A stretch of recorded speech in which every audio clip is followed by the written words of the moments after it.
right. Hey, what's up, Mike? What's going on, brother? How are you? I appreciate you coming all the way down here. No problem, man. We're gonna work at Gray Hair Garage too. Yeah. And you know what we're doing? Working on this Pinto, I think. I mean, yeah. Porsche. Sorry, guys. That's a bit better. No offense. Oh yeah. Well, you know, some people get a little butt hurt about. They get triggered. Yeah, they have a little issue with it clowning around. Right. Let's get real serious. Yeah. So what are we going to do today? We're very serious people. Yeah. Anyways, what we're going to do is I've got my Porsche Cayman inside. It's due for an intermediate service.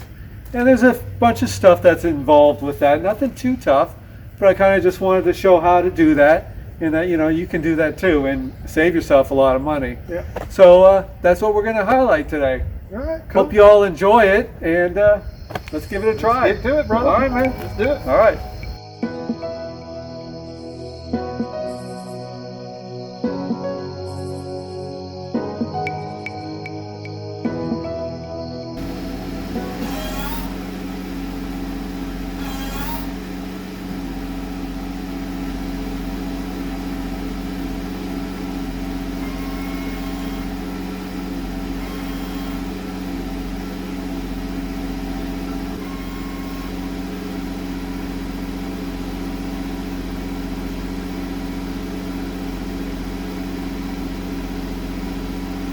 Windshield washer system works and the headlight washers work.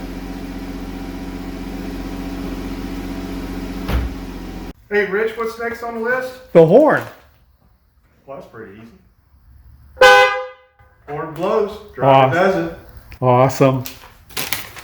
Well, Rich, what's next on the list? I believe it's checking the tire pressures. One thing you can do with these cars, and most modern cars, is check your tire pressures inside the car. But I like to also verify every once in a while on the outside. So since we're doing the intermediate service, let's check it on the outside too. Are we doing bar or PSI? I think I prefer PSI. Okay, well, let's check it out. All right. You are doing a fine job, Mike. Thank you, sir. That would be 32 on the money. Oh, that's perfect. That's well within the range. Appreciate it. Thumbs up.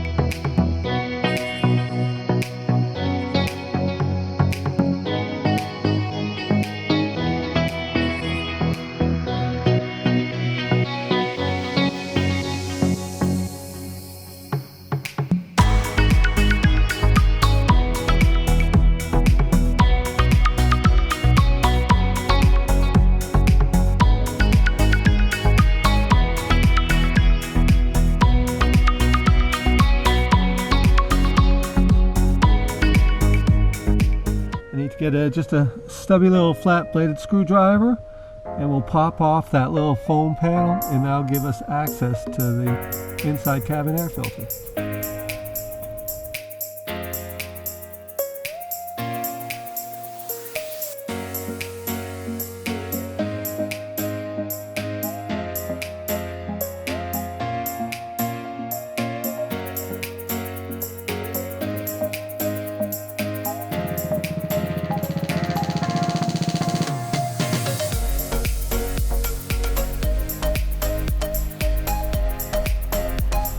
Now you can see where the access to the filter is, and it's just got some little tabs. You just pop it down and it's hinged.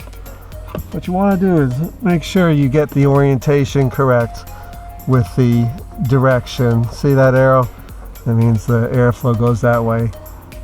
That air intake pre-filter has no direction, so you can put it in either way.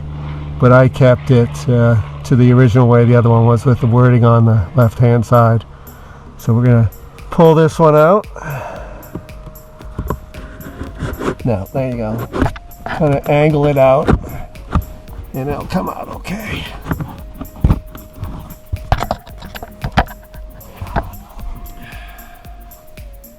So now we're gonna get ready to put the new filter in. And like I said, what we want to do is make sure that we get the orientation correct, and that's with the airflow. So it was flowing towards the driver's side in the original one. So now we gotta just kind of wedge it in kind of the same way that it came out with. And then you just push it up into place. And there, see? So now just make sure you got the orientation going in the right way. And the arrow is pointing to the driver's side. And we should be good. It's a little bit of a tight fit with this little cutout here, but as you just get it out at an angle, it will get in there. It'll pop in. And then you just snap it back on, and there you go. The cabin particle filter is installed. And then just grab the foam piece and put that back in and call it good.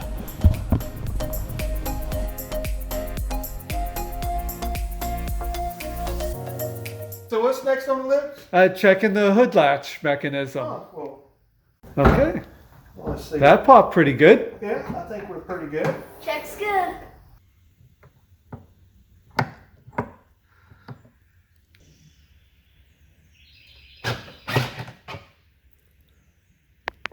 All right, Rich, what's next on the list? We're going to change the particle filter, which is located right underneath there. All So that I'm plastic. going to remove this panel. It's pretty simple. You just got to pop it up.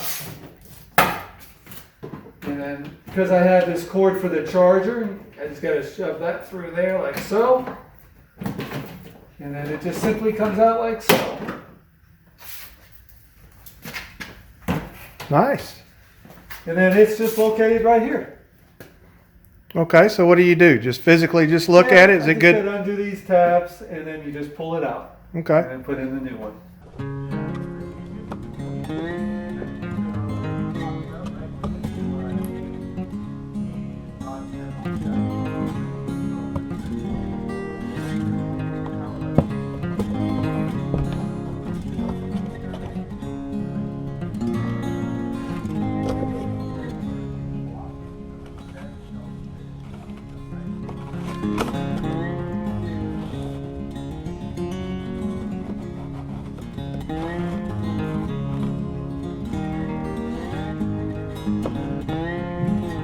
New filter installed. Just clip on the tabs.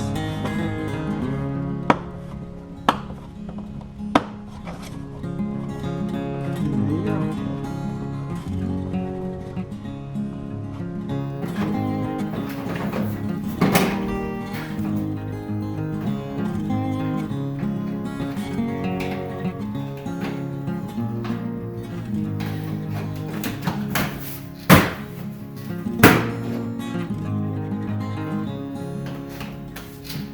Cool.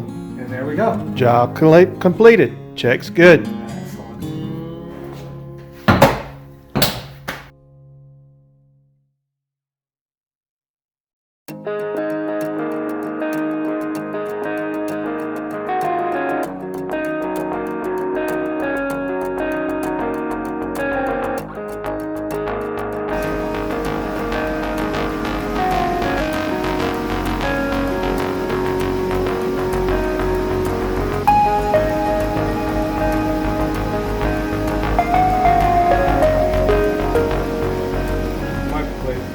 What's next on the list?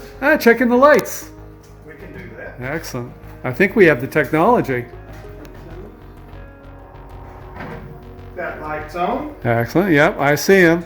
Let's do high-low. Excellent. Turn signals. Turn signals would be great. Excellent. Right. Yep, I see it working. What else? Now let's just go to the back and make sure they're working. Got left. Yep. Right. Yep. What about hazards? How about brakes? Excellent. And reverse. There you go. All right. And then last, hazards. Awesome. I see them up front working. Yep. Cool.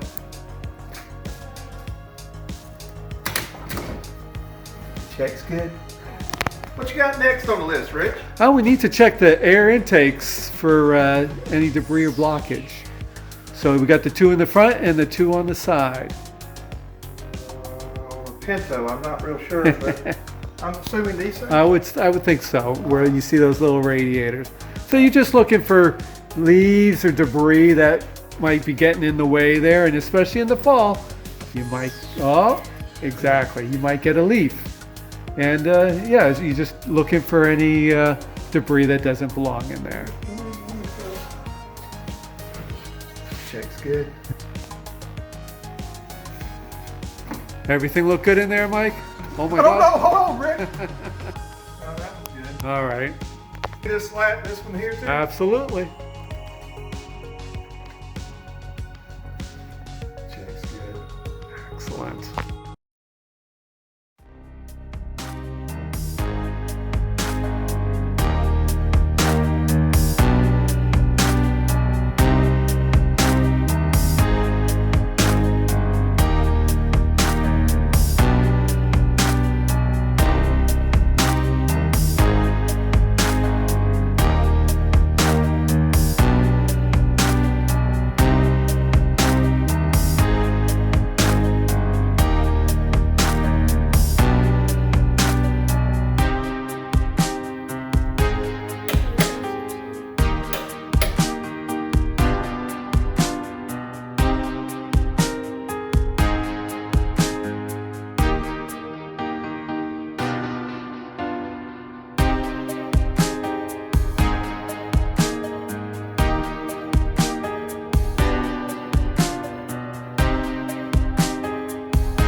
Okay, so we just looked at the tread on all 4 tires, and as you saw, the front tires actually show some signs of dry rot. The back one's not so much.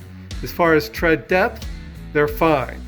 But the other issue we have is the age of the tires, and that's why we're getting some dry rot on them. A way you could tell the age of your tires is by the DOT stamp on the sidewall. And it's pretty simple to figure out. You just look for the DOT stamp, and then right there is actually when this tire was manufactured. It was manufactured in the 12th week of 2014. So as you know, that is 7 years old now. So they're actually towards the end of their life. Okay, so the next check is checking brake lines and hoses and making sure there's no leaks and that their condition is in good shape. So we're going to do that on all 4 and go from there.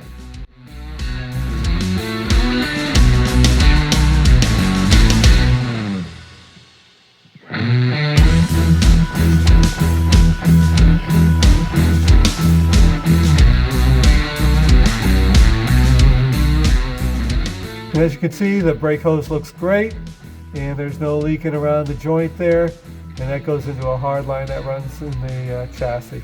So we're good on brake lines, and I'll check the other 4 corners. Okay, the next check is to check brake pads. As you can see, the backing plate and then the actual brake pad material, and we have plenty of meat left on these pads, so there's no reason to change them. There is going to be an indicator that comes on the dash if you do wear them beyond the limit. And as you can see, there's plenty of brake pad material left on the rear pads as well. Okay, so now we're going to check the brake disc. Just a couple things you got to look for really.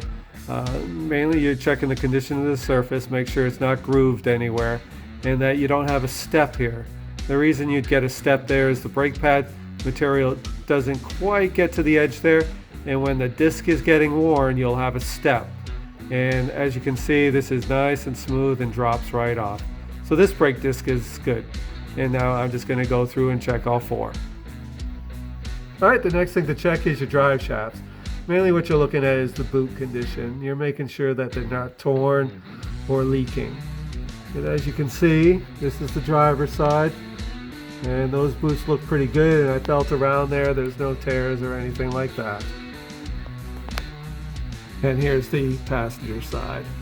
And the same, they're in good shape. Okay, there's a couple readings that we take in here, and if there's an issue, then you address them. One of them is the windshield washer fluid. If you get an indicator on your MFD, the multifunctional display, then you top it off. Otherwise you should be good, and the same goes for the coolant.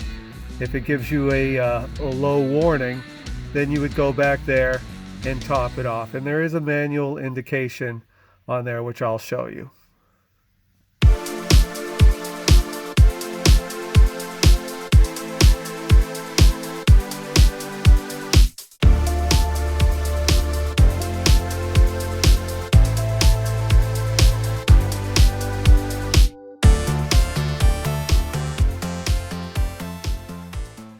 So now we're on the test drive portion of it, and before you go on the test drive, they want you to make sure all the remote functions are working. So that's what we'll do next, and it's pretty simple. Just go through the buttons, make sure that they're functioning, and as you can hear, everything seems to be working. We're going to pop the front trunk and then the rear. Okay, and finally we got the panic button that we're going to test out. And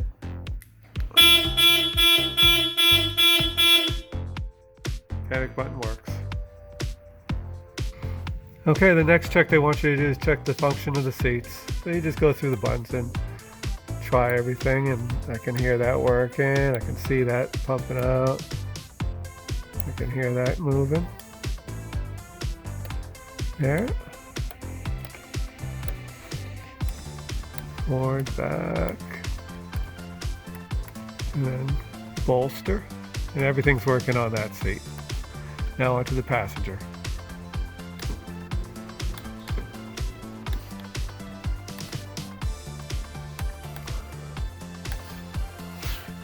And we're good on the passenger seat.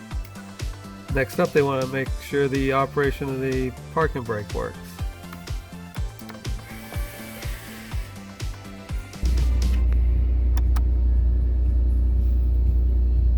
What are we doing now? We're gonna go out on the test drive. Cool. And there's a few things on the check that we have to do, and we'll go through them. Yeah, there's a nice handwritten one. That's our list. That's behind the scenes right there. Yeah. So yeah, we're gonna do a test drive. Make sure things are good. Yeah, make sure things are good. Cool. Let's do it. All right. Let's ride. Let's take this Porsche out for a ride. Ah, look at that Fiesta. That's a nice looking Fiesta. It is a nice looking Fiesta. Oh, look. What do we have here? We got a roundabout. All right. That's a perfect course for a European car. God dang, son. Dang. Holy shit. Holy crap. Holy.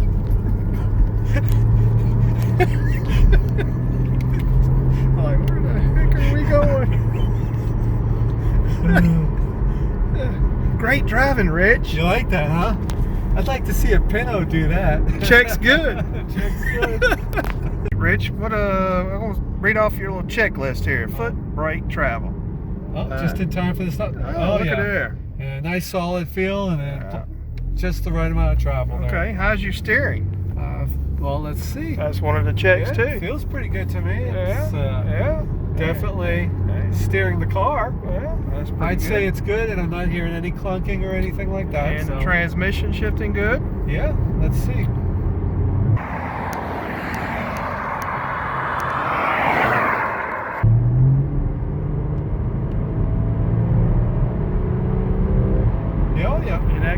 covers the engine too. That's another check. Yep, I hear the engine, so Yeah. Mike, I guess it's working. I'm guessing. Although, you know, that was kind of quiet. Should we really make sure that the engine's working? If you want to, I'm ready. Well, I'm kind of curious. Let's do it.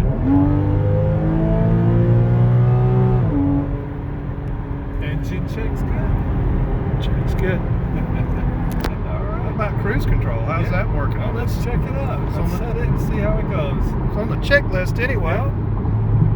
Yeah, it looks like it's holding nice Yeah. and steady. What about this little sport switch action?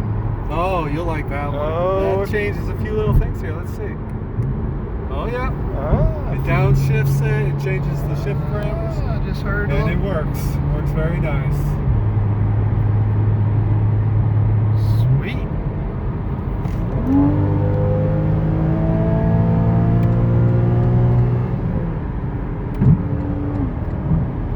Yeah, I'd say the engine's running good. We've checked it several times since we've been on this trip. Well, that's what you're supposed to do. Are the instruments good? I believe they all are. And everything seems to be operating just nicely. And that AC and heat control. Okay, yeah. What is that, dual zone? Yep, dual zone, so you can turn up your temperatures for the heat. And then you should feel it starting to warm up there. Cool. If the fan is right here. Yeah. So Oh, it yeah. looks like I feel heat. Now- And then if you want, you can turn the AC on. let's do that. That's the last check on our list. Excellent.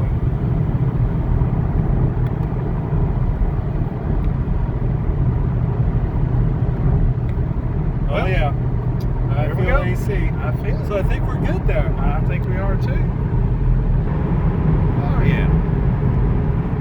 I think the functional check is well complete. Check's good. All right. All right. Here. Need some more, Yeah, Rich? can you top me up? There you go, buddy. There you There you go. Nectar of the gods. Cheers. Cheers, brother. Cheers. Appreciate you coming out and giving me a hand today there, Mike. You're You welcome. were instrumental. I was all thumbs. Yes, you were. Anyways, we hope you guys enjoyed that video. We basically covered everything that there is on an intermediate service for a Porsche. And it doesn't just cover the Cayman, it actually covers a lot of the models. Yeah. So you just look in your manual, but it's pretty similar for all Covers the Porsche, of them. The 911s, the Boxster, Pintos. sure. But so what I just really wanted to show in the video is that you can get through it. There's nothing too technical involved with it. Yeah. That the average Joe can do most of it. And you can save yourself a lot of money doing that. There's nothing that was too difficult. You take your time and you don't break anything and you'll be fine. And clear codes. Clear the codes. Now I have somewhat of a fancy card reader Yeah. because it does diagnostics, but you could actually get away with buying a unit for $100, $200 and just clear the codes. And you'll essentially pay for itself the first time absolutely, around. absolutely. Yeah. So Because if you take it, say you do your own work and you have to take it to Porsche to clear the code, they're going to charge you a couple $100 for that, and you can buy a machine that will do that for you. yeah. So absolutely worth the investment in getting a good code reader and clear. Yeah. But anyways, I just hope y'all enjoyed the video. You saw that you can do a lot of this stuff yourself. It's not tough, and you can just save a ton of money. Cool. So, but I appreciate your instrumental help there, Mike. Oh yeah. Anyways. Worth every dime. Yeah, absolutely. You were worth absolutely every dime. Yeah. And, well, cheers. And if you like this video, please like Subscribe. and share. Oh, yeah, and don't forget the notification bell. Yeah. Hit that thing. Cheers, guys. Cheers. See you, brother. See you, man.